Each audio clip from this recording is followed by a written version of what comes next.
샬롬. 연일 추운 날씨가 계속되고 있습니다. 더욱이 이제 코로나19가 녹록지 않으므로 정부에서도 이제 2.5단계로 격상하게 되었죠. 그러다 보니 이제 비대면 예배로 또 이번 주부터서 12월 또 한 달 동안을 보내게 되었습니다. 이런 소식을 이제 접하시고 어제 어떤 권사님께서 저한테 전화를 주셨어요. 그러면서 격려해 주시고 이제 걱정해 주시는 분량이 이제 앞으로 비대면 예배가 되어서 또 성도들을 볼 수 없는데 얼마나 목사님 마음이 힘드세요? 이렇게 저한테 이렇게 여쭙는 겁니다. 참 마음이 뭉클하고요. 또 감동도 되었고 그랬습니다.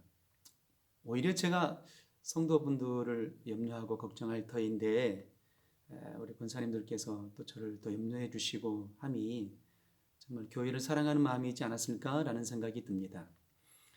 이번 12월 한 달 동안에 계속해서 이제 코로나19로 인해서 비대면 예배로 진행되어야 될 터인데요.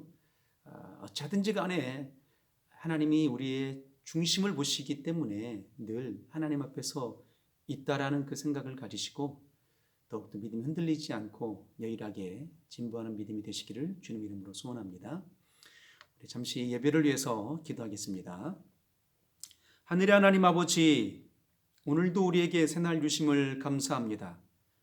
비록 우리가 주의 성전에 모여 함께 예배할 수 없는 처지가 되었다 할지라도 각각의 처소에서 하늘의 하나님을 향하여 예배하기를 소원하며오니 오늘 이 한 시간에 우리가 드리는 이 예배를 받아 주시옵소서. 신령과 진정으로 드리는 예배가 되게 하여 주시고 우리의 예배가 하늘의 하나님께 상달될 수 있는 예배가 되게 허락하여 주셔서 우리의 일평생 삶의 믿음이 견고케 되게 하여 주시고 흔들리지 않게 도와주시옵소서. 주님을 향한 그의 역사의 마음의 중심이 올곧게 서게 허락하여 주셔서 우리의 믿음을 성령으로 보증하시고 인쳐 주시옵소서. 주시는 말씀 넉넉하게 우리 영혼의 신비에 새기게 하여 주옵소서. 예수 이름으로 기도합나이다. 아멘. 우리 찬송 하시겠습니다. 찬송 397장입니다. 찬송 397장을 함께 부르시겠습니다.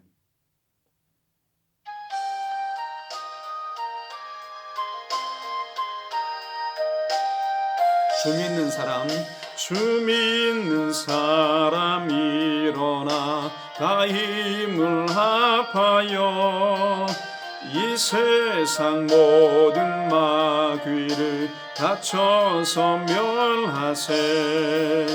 저 앞에 오는 적군을 다 싸워 이겨라. 주 예수 믿는 힘으로 온 세상 이기네. 믿음이 이기네. 믿음이 이기네. 주 예수를 믿음이 온 세상 이기네. 온 인류 마귀 괴율로 큰 죄에 빠지니 진리로 띠를 띠고서 늘 기도 드리세. 참 믿고 의지하면서 겁없이 나갈 때 주 예수 믿는 힘으로 온 세상 이기네. 믿음이 이기네. 믿음이 이기네. 주 예수를 믿음이 온 세상 이기네. 끝까지 이긴 사람은 흰 옷을 입히고 또 영생 복을 주시니 참 기쁜 일일세. 이 어두운 세상 지날 때 저 천성 가도록 주 예수 믿는 힘으로 온 세상 이기네. 믿음이 이기네.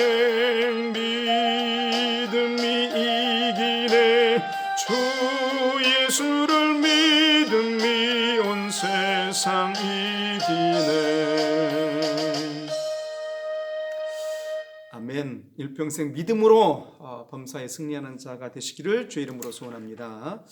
오늘 함께 나눌 말씀은요, 히브리서 11장이 되겠습니다. 히브리서 11장 30절로 31절 두 절만 우리 다 같이 합독하여 읽도록 하겠습니다.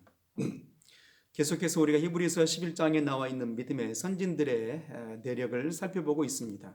오늘도 마찬가지로 히브리서 11장 30절로 31절까지 나와 있는 그 믿음의 선진들의 내력을 살펴보고 우리 믿음의 선진들의 믿음을 배워보도록 하겠습니다. 자, 다 같이 히브리서 11장 30절로 31절 합독합니다. 시작. 믿음으로 7일 동안 여리고를 두루 다니매 성이 무너졌으며 믿음으로 기생 라합은 정탐꾼을 평안히 영접하였으므로 순종치 아니한 자와 함께 멸망치 아니하였도다. 아멘. 오늘 이 히브리서 11장 31절에 나와 있는 믿음으로 기생 라합은 이렇게 말합니다. 한 줄로 이렇게 정리되어 있기 때문에 어느 정도의 라합의 믿음의 역사가 펼쳐졌는지를 우리가 잘 알아내기가 어렵습니다. 그래서 오늘 본문의 내용을 오늘은 읽지 않을 시간이 없는 관계로 읽지 않겠지만 여호수아 2장을 좀 빼곡하게 좀 읽어봐 주시면 우리 기생 라합의 그 믿음의 내력을 우리가 좀 더 상세하게 발견할 수가 있게 될 것입니다. 그래서 오늘도 이 히브리서 11장 31절의 말씀과 또 여호수아 2장 1절로 12절까지 나오는 그 말씀을 배경을 가지고 함께 살펴보면서 기생 라합의 믿음을 좀 배워보는 시간을 갖도록 하겠습니다. 믿음의 조상하면 떠오르는 인물이 있습니다. 바로 아브라함이죠.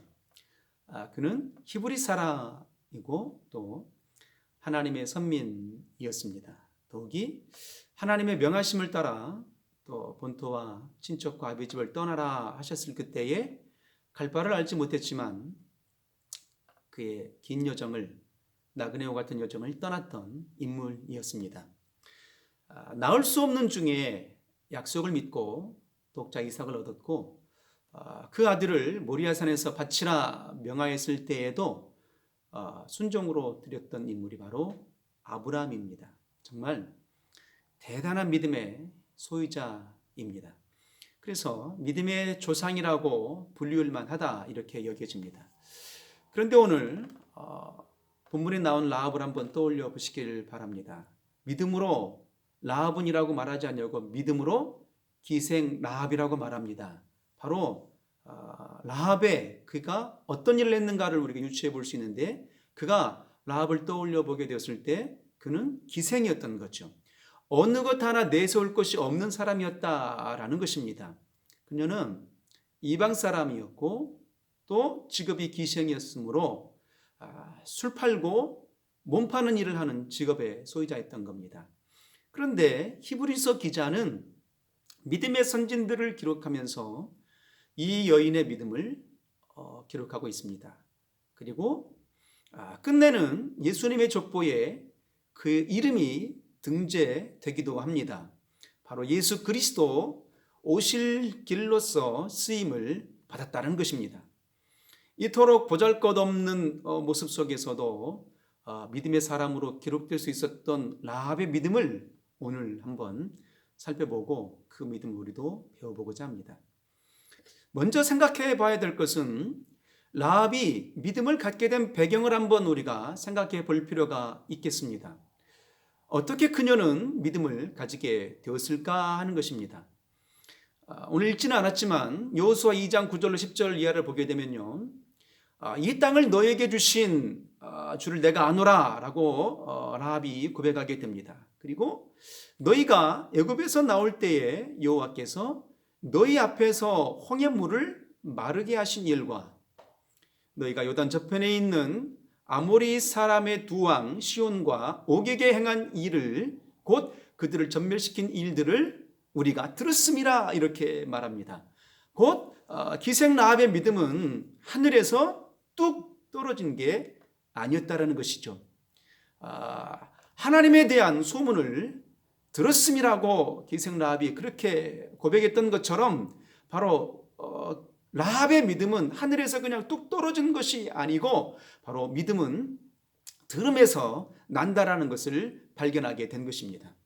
그래서 믿음은 그저 생기는 것이 아닙니다. 하나님의 말씀을 주며 또 말씀을 들으며 또 하나님을 만났던 사람들의 간증을 듣게 될 때에 우리의 믿음이 일어나게 되고 우리의 믿음이 자라게 되는 것입니다. 저 역시도 제 중학교 동창했던 친구가 그가 쓰던 허름하고 낡은 성경책을 주면서 친구야 한번 교회 한번 가보지 않을래? 라고 한번 그렇게 전해줬던 복된 소식들로 인해서 내 마음의 감동을 받고 이제 교회를 나가게 되었고 그때 이제 비로소 예수 그리스도를 영접하게 된 것입니다. 다시 말하게 되면 친구가 전해준 복된 소식을 들었기 때문에 제가 믿음을 얻게 된 것이죠. 아마도 우리 모두는 스스로 자발적으로 교회에 나온 것이 아니고 누군가에게 복된 소식을 들었으므로 우리가 믿음을 얻게 된 것입니다. 그래서 믿음은 하늘에서 뚝 떨어지는 게 아닙니다. 누군가 복된 소식을 전해줘야 되고 그 전해준 소식을 듣던 자들이 주께로 돌아온다라는 것입니다. 그래서 로마서 10장 17절 이하에도 이렇게 말씀하지 않습니까? 믿음은 들음에서 나고 들음은 그리스도의 말씀으로 말미암느니라고 그렇게 말하고 있습니다. 그러나 이제 우리가 말씀을 듣는다 해서 모두가 다 그렇게 믿음이 온전케 됩니까? 결코 그렇지는 않죠. 말씀을 듣는다 해서 모든 믿음이 온전케 되는 것이 아니라 들은 말씀에 대하여서 입술로 시인하게 될 때 온전하게 됨을 발견하게 됩니다. 그래서 오늘 라합도 여호수아 2장 9절에 그가 뭐라고 시인합니까? 여호와께서 이 땅을 너희에게 주신 줄을 내가 아노라라고 바로 두 명의 정탐꾼 앞에서 그의 믿음의 고백을 시인하게 된 것입니다. 이처럼 라합이 믿음을 갖게 되고 그 믿음이 온전케 됨의 역사는 하나님께 대한 소문을 들었던 것이고 그 소문을 들었던 그 사실들에 대해서 흘러 떠내려 보내지 아니하고 바로 믿음으로 당신의 하나님이 이 땅을 정복할 줄 내가 아노라라고 안다라고 시인하게 된 것입니다. 그래서 그의 라합의 믿음이 온전케 된 것입니다. 자, 그렇다면 그 믿음의 역사를 간직했던 라합의 믿음의 세계를 한번 우리가 배워보고자 하는데요. 그럼 라합은 그 믿음의 시인함을 통해서 어떤 믿음으로 그렇게 자라게 되었을까 하는 것인데, 먼저는 라합의 믿음을 보게 될 때요, 라합은 하나님을 경외하는 믿음의 소유자였던 사실을 발견하게 됩니다. 오늘 그 라합의 사건이 일어난 여호수아 2장의 사건이 일어난 그 배경을 조금 살펴보고자 원할 때요, 여호수아 2장 1절 이하에 보게 되면 이렇게 말합니다. 눈의 아들 여호수아가 시팀에서 두 사람을 정탐으로 가만히 보내며 이렇게 말합니다. 가만히 보냈다 이렇게 말합니다. 그리고 12명을 보낸 것이 아니고 2명을 보냈다라고 말합니다. 애초에 가나안 땅 모세가 살아있을 그때에 그 가데스 바네아에서 모세가 12명의 정탐꾼을 보내지 않습니까? 그런데 12명의 정탐꾼들을 보내게 되었을 때 누굽니까? 유다 지파의 갈렙하고 에브라임 지파의 여호수아만이 그 믿음을 지켜내고 그 믿음으로 그 담력을 갖고 시인하게 되죠. 그러나 나머지 10사람들은 다 어떻게 됩니까? 다 10명의 정탐꾼들은 하나님을 향한 배교의 고백을 선언하게 되는 것입니다. 그래서 아마도 오늘 여호수아 2장 1절 이하에 눈의 아들 여호수아가 2명의 정탐꾼을 조용히 보냈다, 그러니까 비밀스럽게 보냈다 하는 그 이유의 중심의 내용은 아마도 그 2명의 정탐꾼은 유다 지파에 속했던 사람이었을 것이고 또 한 사람은 에브라임 지파에 속했던 사람이었을 거라고 상상이 됩니다. 그렇기 때문에 그렇게 2명의 정탐꾼을 보내었던 그 이유는 믿음을 지켜내고자 원했던, 그래서 믿음을 지켜내고자 원했던 여호수아의 간절한 마음을 우리가 엿볼 수도 있게 되는 겁니다. 그래서 이제 이 2명의 정탐꾼을 보내게 되었을 그때부터서 이제 오늘 라합의 믿음의 사건이 이제 출발이 되게 됩니다. 여호수아 2장 3절 6절 이하의 내용을 보니까 이제 드디어 그 라합의 이제 역사함에 나타나게 되는데요. 두 명의 정탐꾼을 보냈을 때 그 사실이 이제 여리고 왕에게도 이제 들려지게 됩니다. 그때 이제 라합에게 그 기별하게 되죠. 라합에게 이제 기별해서 어떻게 합니까? 내게로 와서 내 집에 들어간 사람들을 끌어내라 이렇게 이제 명하게 됩니다. 그때 라합은 어떻게 합니까? 그 정탐꾼을 도와서 피할 길을 이제 열어주게 됩니다. 라합이 정탐꾼을 숨겨주며 도왔던 사실이 발각된다면 어떻게 될까요? 죽음을 면치 못했을 것입니다. 그렇지만 라합은 그 모든 죽음의 위협을 무릅쓰고 하나님 편에 선 믿음의 모습을 보이게 됩니다. 왜 하나님 편에 선 믿음의 모습을 보이게 되었을까가 중요한 겁니다. 여호수아 2장 10절로 11절 이하를 보게 되면 이렇게 말합니다. 그 이유를 이제 설명하게 되는데요. 라합은 이스라엘 하나님에 대한 소문을 듣게 되었을 때 마음이 녹았고 이렇게 설명합니다. 그리고 여호와는 상천하지의 하나님이십니다 라고 말합니다. 곧 하늘과 땅의 하나님이십니다. 온 우주 만물을 다스리시고 지배하시고 또 관리하시는 전능하신 하나님이시라고 그가 시인하는 겁니다. 이 시인의 믿음이 어떤 믿음입니까? 하나님을 경외하는 믿음이었던 것이죠. 그러니까 결국 라합의 믿음은요, 하나님을 소문으로 들었고 그 소문을 받아들였고 수용하고 결국 그 소문을 시인하게 됐죠. 하나님은 상천하지 하나님이십니다 시인하게 되는데, 그 상천하지 하나님이라고 시인하는 그 믿음의 중심의 내역이 뭐겠습니까? 하나님을 경외하는 믿음이었던 겁니다. 곧 경외하는 신앙의 믿음의 모습을 보였던 것이죠. 여러 번 제가 설명했던 것 같습니다. 그 경외함이라는 그 이름의 그 단어에 갖고 있는 그 의미가 어떤 것이었겠습니까? 경외하다라는 그 이름의 의미는요, 두려워하다, 공경하다라는 그런 의미입니다. 그러니까 두려워한다라는 그 역사의 속에서는요, 무서운 존재에 대한 공포감이 아닙니다. 하나님의 주권과 그의 영광을 인정하는 자가 가지는 경건한 공경심을 말하는 것이죠. 그러니까 라합은요, 하나님을 향한 경건한 공경심의 믿음이었던 겁니다. 정말 이 땅을 지배하시고 우리를 다스려 주시고 모든 우주 만물들을 살피시는 하나님, 그 전능자의 하나님이신 것을 바로 라합은 그 경건의 믿음으로 바로 되뇌었던 것이고, 그 경건의 믿음으로 인해서 두 명의 정탐꾼들을 바로 살려낼 수 있는 역사를 보였던 것입니다. 자, 그러니까 우리가 간직해야 된 믿음은 뭐겠습니까? 경외하는 믿음을 갖게 되게 될 때 하나님이 시편에 이렇게 말씀하시죠. 하나님은 하나님을 경외하는 자에게 크고 놀라운 은혜와 복과 긍휼을 덮여주신다라고 시편 103편 13절 이하에 그렇게 말씀하고 계십니다. 그래서 라합처럼 우리가 하나님을 경외하는 믿음을 갖게 될 때 우리가 넉넉하게 세상을 이겨낼 수 있는 자가 되는 것입니다.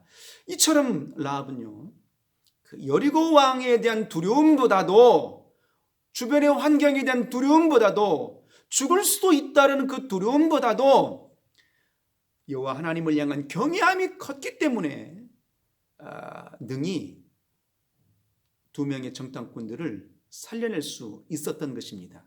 마치 우리가 세상의 모든 환경 앞에 굴복하는 이유가 어디 있겠습니까? 우리가 환경 앞에 굴복하는 이유는요, 하나님을 향한 경외함의 믿음이 부족하기 때문일 것입니다. 그래서 우리가 간직해야 될 그 신앙 역사가 뭐겠습니까? 우리가 가끔씩 고백하지 않습니까? 세상 등지고 십자가 보내, 세상 등지고 십자가 보내 라고 찬성하는 것처럼 세상을 등질 이유가 있는 겁니다. 환경보다도 문제보다도 전능하신 하나님을 경외하는 믿음을 간직하게 될 때 성경 히브리서 기자가 말하는 것처럼 세상이 능히 감당치 못하는 믿음을 간직하고 소유하는 자가 될 것입니다. 그러므로 범사에 우리 모두가 다 정말 세상 등지고 오직 하나님만을 경외하는 라합의 믿음을 닮아가기를 진실로 소원합니다.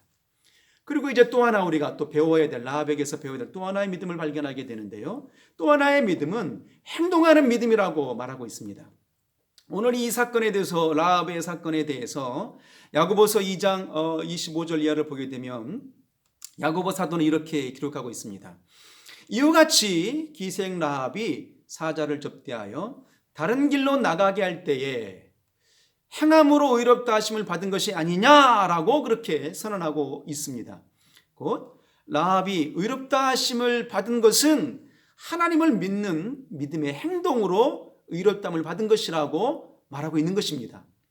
행함이 없는 믿음은 어떤 믿음이겠습니까? 행함이 없는 믿음은 결코 온전한 믿음이라고 말할 수 없죠. 바로 라합은요, 행동하는 믿음의 소유자였던 것입니다. 그래서 그 행동하는 믿음을 통해서 그 두 명의 정탐꾼을 그 믿음으로 말미암아서 살려내게 된 것입니다. 그래서 야고보서 2장 14절 이하를 보게 되면 우리가 잘 아는 그 말씀이 나오게 되는데요. 형제들아, 만일 사람이 믿음이 있노라 하고 행함이 없으면 무슨 이익이 있으리요?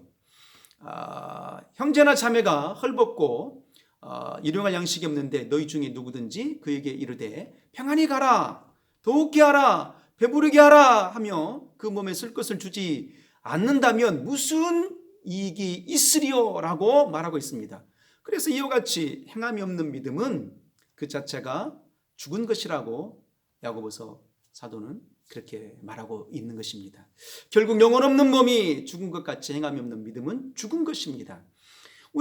이처럼 우리가 범사에 하나님을 시인하고 하나님을 경외하고 존중한다 할지라도 삶 속에서 주신 그 말씀을 우리가 넉넉하게 믿음으로 증명해 보일 수 없는, 증명해 보이지 않는다라는 것은 행함이 없다라는 얘기죠. 행함이 없는 그 믿음은 결코 온전한 믿음이라고 말할 수 없습니다. 그 믿음 자체가 죽은 것이죠. 결국 영혼 없는 몸이 죽은 것 같이 행함이 없는 믿음은 죽은 것이 되고 맙니다. 아무리 하나님을 믿음으로 시인하고 경외할지라도 행함이 없다면 그 믿음은 무늬만 그리스도인일 뿐인 것입니다. 그러므로 라합처럼 하나님을 믿음으로 시인하고 경외하며 행동으로 볼 수 있는 거룩한 역사의 소유자가 되기를 소원합니다. 자, 말씀을 정리하면서요, 한번 생각해 보시길 바랍니다. 만약에 노아에게 하나님께서 방주를 지으라 명하셨습니다. 그런데 만약에 노아가 방주를 지으라 명하심의 역사에 따라서 그 방주를 짓는 행동을 취하지 아니하였더라면 어떻게 되었을까요? 노아도 죽었을 것입니다. 그의 가족도 죽었을 것입니다. 아브라함을 향해서 하나님이 명하십니다. 본토와 며 친척집을 떠나라 명하셨습니다. 그런데 그 명하심 역사를 그가 순종하지 아니하였더라면, 행동으로 옮기지 아니하였더라면 어떻게 되었을까요? 그는 복의 근원이 될 수 없었을 것입니다. 그리고 독자 이삭을 바치라 명하셨을 그때에도 그가 행동으로 옮기는 믿음을 보이지 아니했더라면 결코 여호와 이레 하나님을 만날 수 없었을 것입니다. 여호수아에게 요단강을 건너라 명하셨습니다. 요단강을 건너라 명하셨을 그때에 물이 범람함으로 나는 건널 수 없습니다라고 행동으로 그 믿음을 보이지 아니했더라면 어떻게 되었겠습니까? 결단코 가나안 땅을 정복할 수 없게 되었을 겁니다. 그래서 믿음의 선진들은 말하는 겁니다. 모든 믿음의 선진들은요, 믿음으로 행동하는 자들이었던 겁니다. 믿음으로 여리고성을 돌게 되었고, 믿음으로 가나안 땅을 정복하게 되었고, 믿음으로 만나를 먹게 되었고요, 믿음으로 행동함을 통해서 정말 하늘의 문을 열고 닫을 수 있는 권세를 간직하게 된 것입니다. 베드로의 신앙을 한번 보시길 바랍니다. 주는 그리스도시요 살아계신 하나님의 아들이십니다라고 시인하는 그 믿음을 통해서 주님께서 말씀하셨죠. 바요나 시몬아, 이를 내게 알게 아니는 혈육이 아니요 하늘에 계신 내 아버지시니라 라고 말씀하시고, 내가 시인하는 그 믿음의 역사를 반석 삼아서 그 믿음의 역사 위에 교회를 세워주겠노라. 그 교회를 세운 역사의 세계 속에서는 그 어떤 음부의 권세가 하지 못한 일이라고 말씀하여 주셨습니다. 그리고 그에게 천국 열쇠를 주셨죠. 그래서 결국 베드로는 어떻게 합니까? 행동하는 믿음을 통해서 십자가를 거꾸로 짊어지고 죽는 그 행동의 믿음을 보이게 되는 것입니다. 우리가 오늘 배워야 될 믿음의 역사는 무엇이겠습니까? 라합을 통해서 배우는 믿음의 역사는요, 이미 우리는 예수 그리스도를 입술로 시인하고 침례를 받은 자들 아니겠습니까? 그러므로 이제는 전능하신 하나님을 경외하는 믿음이 필요합니다. 더욱이 라합처럼 행동하는 믿음으로 거룩한 역사를 이뤄내기를 소원합니다. 라합이 보였던 믿음은요, 시인하는 믿음으로 끝나지 않았습니다. 상처나지 하나님입니다라고 경외하는 믿음으로 끝나지 않았습니다. 그 경외하는 믿음을 행동으로 보인 가운데에 바로 2명의 정탐꾼을 살려내게 되었고, 이후에는요 당신들의 가족을 살려내게 되었고, 그리고 이후에는 예수 그리스도 오실 자의 통로로서 믿음의 초상이 되었던 것입니다.